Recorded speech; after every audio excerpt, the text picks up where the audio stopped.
Hi, welcome to MALvlog, installment number 2, Why Witchcraft? I chose this topic for a couple of reasons. Number one, it's the question I get asked a lot from my family, honestly. Why witchcraft? Why did you choose witchcraft? And also because I often get that question when I'm being interviewed, and I was interviewed on the radio last week, which I talked about in my last vlog.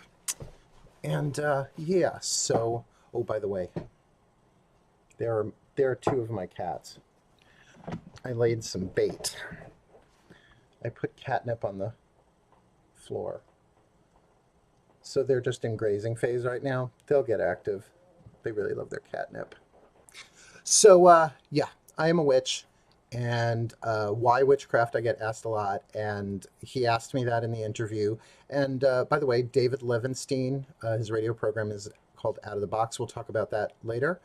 It was a good interview. I enjoyed it. I had a good time. He wants me back, but we'll talk about that. So why witchcraft? First of all, I have to say that when I was young, I was very much a mystical child. I'm a mystic, and a lot of people don't know what that means, and that's okay. Where I first learned the word was from Marvel's Doctor Strange. There was a TV show, a movie called Doctor Strange. I saw it when I was a kid, and I was really taken by Doctor Strange. You should really YouTube that. The special effects are interesting. Nowhere near what they are today, obviously. Anyway, so I remember like going to the encyclopedia. I looked up the word mystic, and I don't remember the exact definition in the Encyclopedia Britannica, but it was essentially that a mystic is someone who suffers to be close to God. Not so much. Not my thing. Not at 7 or 8 years old. So I really rejected the idea of being a mystic. I really avoided that word, only to find out later in life that I have a mystic archetype. A mystic archetype. And we'll talk about that also later, because I want to talk about witchcraft in a deeper way later towards the end of this vlog. So why I chose witchcraft, because I was a mystic, is that I was incredibly drawn to the divine. I used to get in trouble with my father for kneeling at the windowsill and praying to the moon. You might be a witch. I did. I used to pray to the moon a lot. And I used to go through the Our Father and the Hail Mary and the Glory Be, and then I would just talk to God. And boy, did I ever talk to God. And by the way, it was the Hail Mary that always brought me comfort. When I was afraid, like I would buzz through the Our Father, it was always the Hail Mary that calmed me down. So obviously there was a feminine energy thing going on there. So why witchcraft? Why did I choose witchcraft? Sweetheart, witchcraft chose me. Or more accurately, I chose witchcraft prior to my descent into matter, what's called a sacred contract. I chose the witch archetype before coming in to this body. So I highly recommend the book Sacred Contracts by Carolyn Mace. I mentioned it in my first vlog. Now I'm going to throw up the book cover. Mace.com, MYSS.com. To me, one of the best spiritual teachers on planet Earth. She's such a genius. I hope to grow up to be more Caroline Mace-esque as I grow and evolve. See, look at my boys. See, now they're all kissing each other. Oh, look at that. You probably can't see, but Balthazar is grooming Melchior. They're such good boys. I love them so much. Witch cats. Hashtag witch cats. So that was one thing. I was drawn. I was called. My own direct experience of the divine, feeling way more connected to the feminine aspect, absolutely pulled me towards Maiden, Mother, and Crone. So the goddess claimed me. Of course, praying to the moon probably had something to do with that. Another reason why I chose witchcraft is because once I realized I was gay, and I took what now I would call my gender preference, my sexual preference, and put it next to different religions, I was going to hell. It's like that one says I'm going to hell, and that one says I'm going to hell, and that one says I'm going to hell. As I began to study witchcraft, and really my first book on witchcraft was Earth Power by Scott Cunningham, really good book, and really more about Wicca. As I went deeper into it, I realized, oh my God, there's no mention of it. You just can't harm anybody. Oh, I'm down with that. I know you can probably barely see them. I didn't set up a spotlight for them on the catnip. My bad.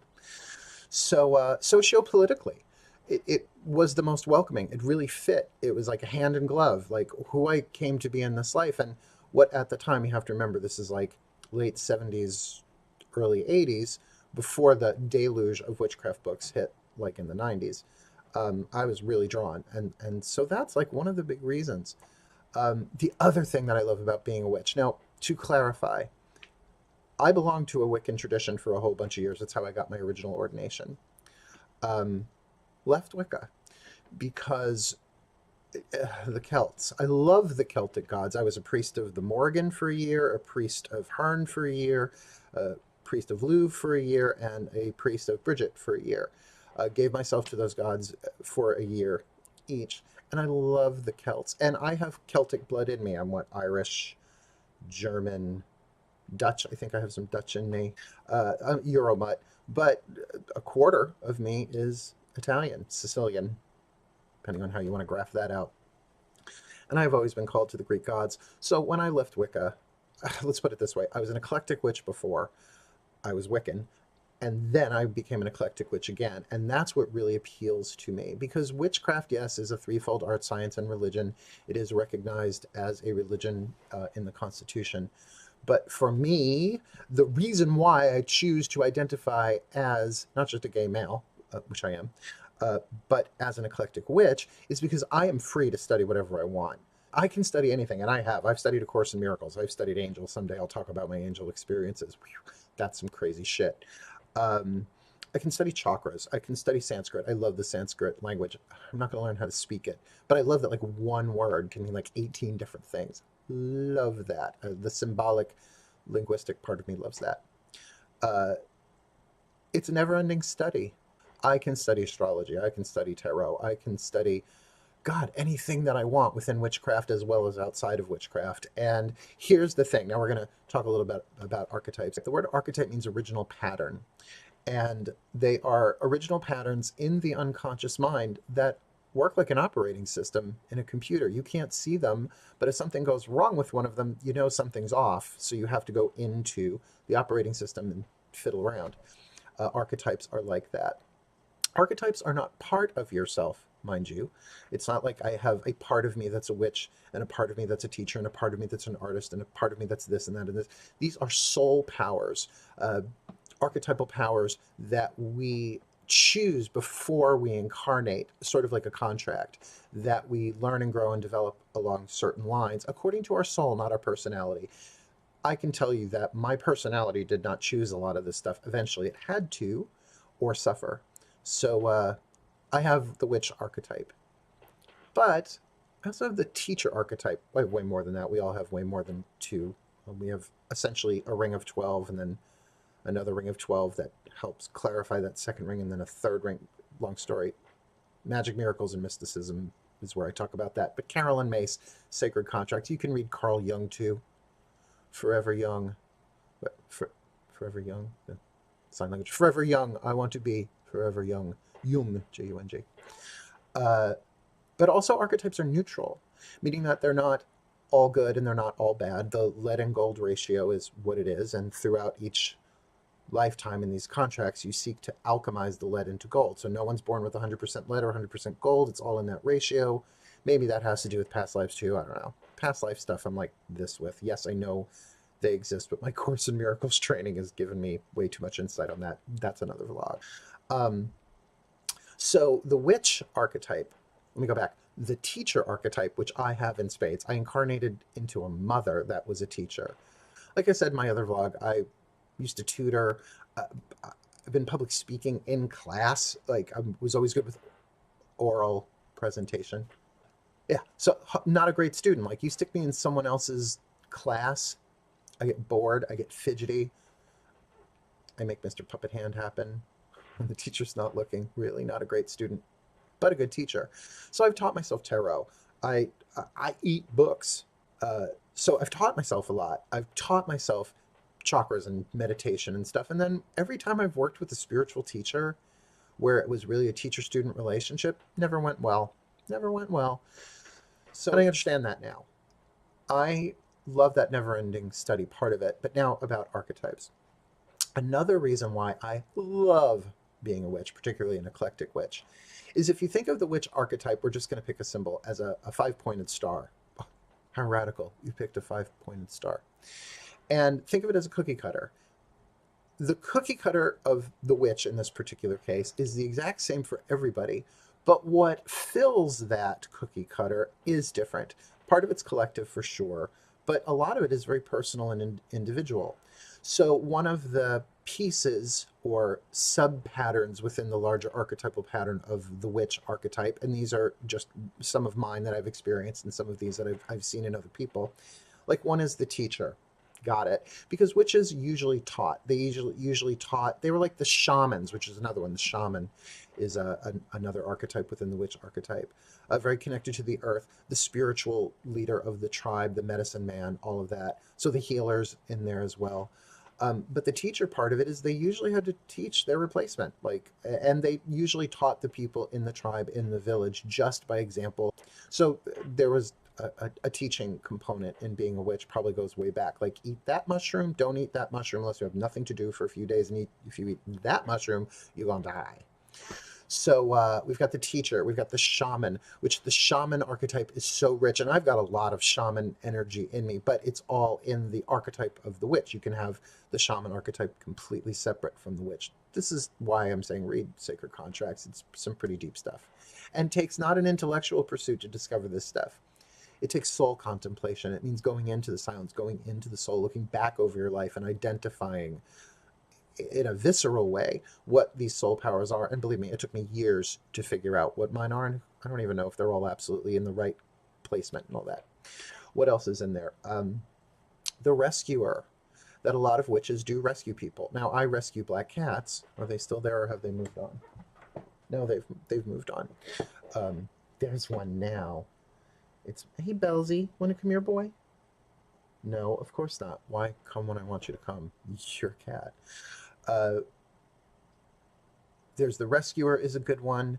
There's, said the healer, which the healer really is probably how witchcraft started. We're the witches, they say, from womb to tomb.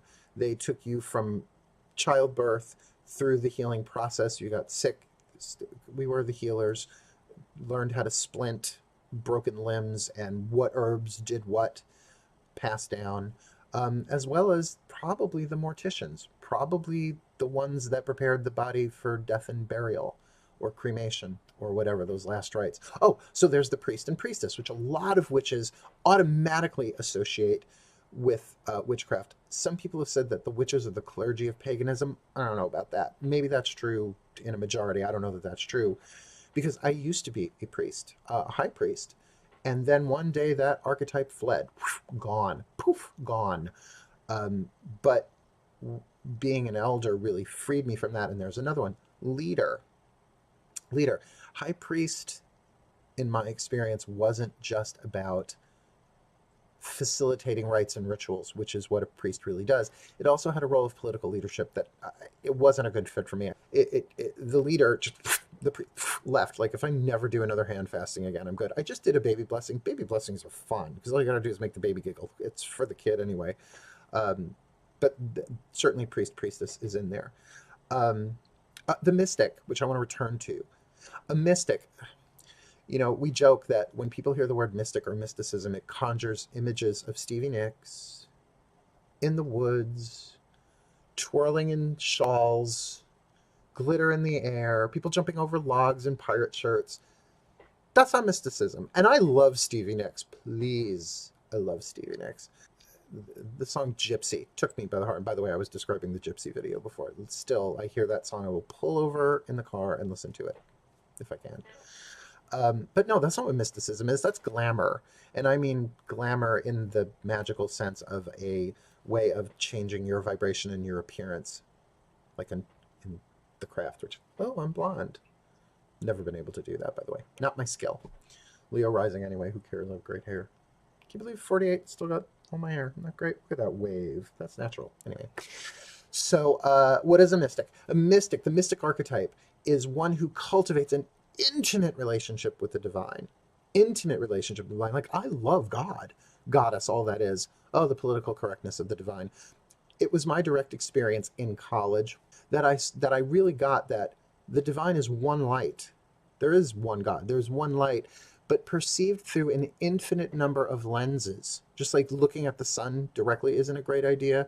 You want to put in lenses. So that the great side of it is, yeah, the love of God. Like I could go be a mystic in a monastery. Like I could disappear and go live in a cave or in a mountaintop, although technically that's more of a hermit, and just pray all day.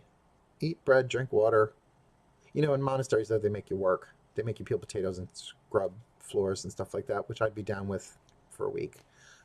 Housekeeping's not my thing. I do not have the Hestia archetype, and we'll talk about gods and goddesses another time that way.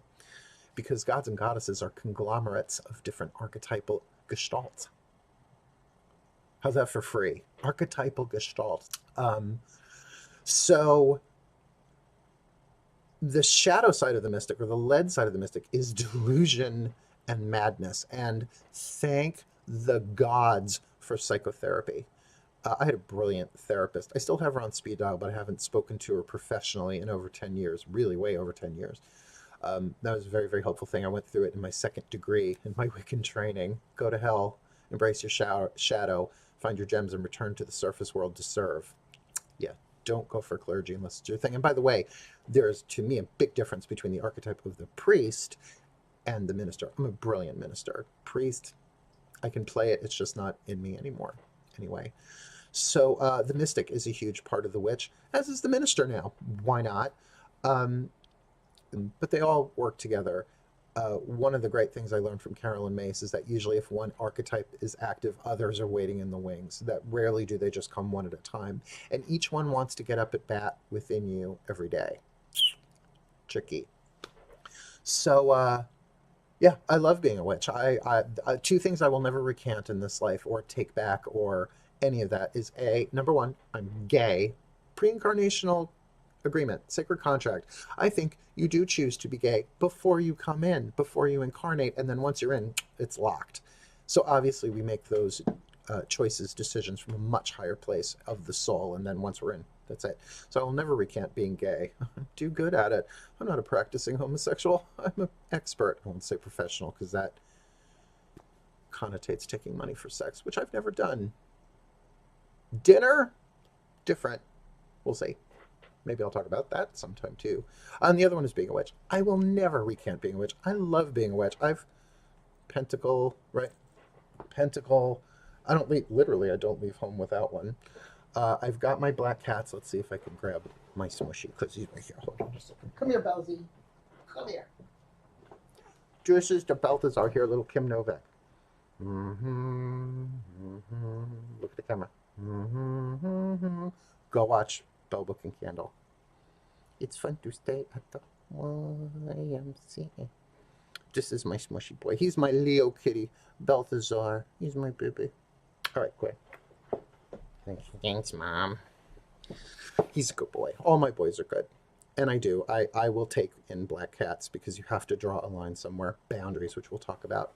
Lastly, yes, I was interviewed on the radio last week, and it was a good interview. David Levinstein, out of the box. It was this little studio in Islip MacArthur Airport. Who knew that was there? It's been a while since I've been in Islip MacArthur Airport where I would notice something like that. Usually I pick up, drop off. But it was fun. I really enjoyed it. I enjoyed being interviewed again. But somehow, I don't know how I forgot this. Most radio, unless it's news radio, is an entertainment venue. So his questions were, and I don't want to say they were shallow or they were wrong. They were like the standard, usual questions that witches get asked at Halloween, which that's when a lot of us get interviewed, is at Halloween. And he talked so fast because I know he's got a set amount of time that he's got to do his thing in. So he was like whipping these questions out, and as soon as I got into the question, he would just bam with the next question and bam with the next question. At one point I was like, excuse me, do you have the interrupter archetype? So I understand for brevity he needed to do that, but I really want to be interviewed by somebody who knows enough about witchcraft, because he even said in the interview, he's like, well, I've always been fascinated by it and magic and spells. And of course he talked a lot about the entertainment Hollywood TV version of witchcraft. And so we talked about warlock and the word witch and being gender neutral and all of that. And people who listened to it live were kind of posting. It's like, oh, you gave such good, deep answers, to the best that I could, which he liked, actually. And we had a pretty good chemistry, I guess you could say, going back and forth. He wants me back, and I'll be glad to work with him again. He was great, except he wanted me back on Halloween, and we have a Halloween party at the Silver Broom every year, and I'm a member of the board, and I wouldn't miss that party for anything. It's my one chance to wear full makeup. But I will work with him again. We'll talk about other subjects and topics. But I really want to be interviewed by somebody who knows more about the craft, who can give me the time and the questions to go deeper into things, because I do have more than 3/4 of my life as a witch under my belt. And also, he offered me the opportunity to have my own radio show, that's the second time this year that someone has offered me an opportunity to produce my own radio program. This would be obviously FM.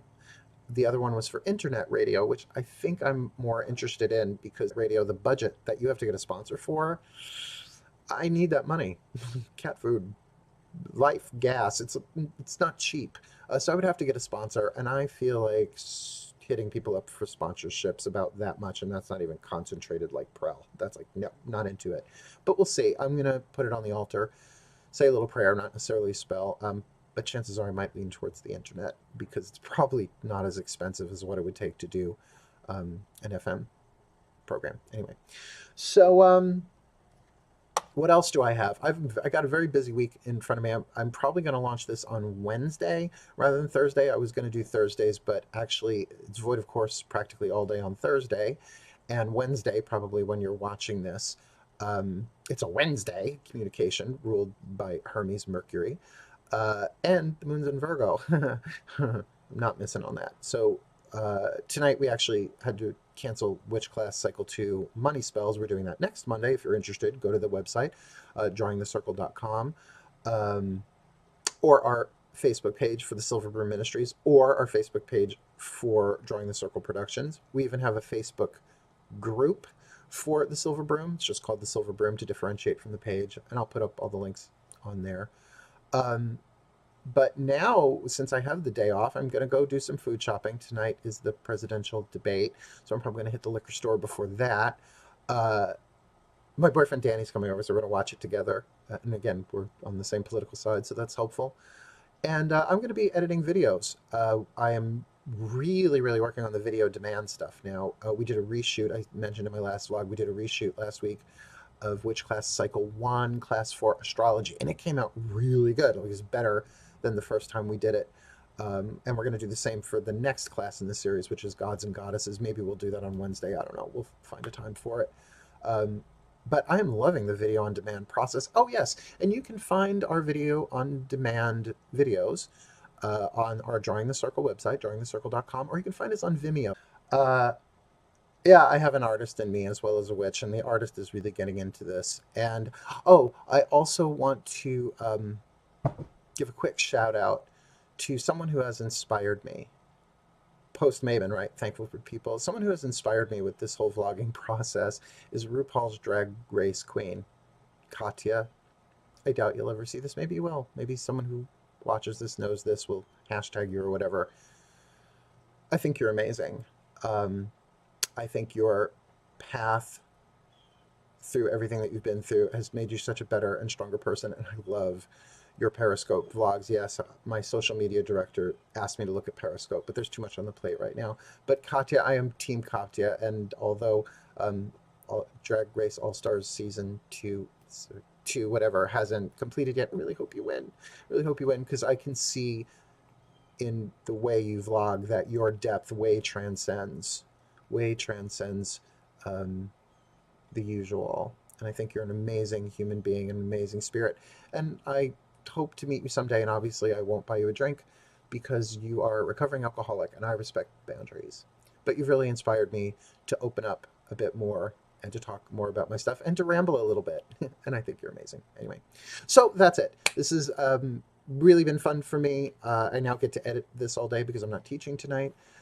Tomorrow night, well, I guess by the time you see this, it'll be yesterday. I'm doing the Interior Collective, and maybe I will talk about the Interior Collective next time. We will see. So I'm wishing you well, blessed be, and of course, looking forward. Ciao bella.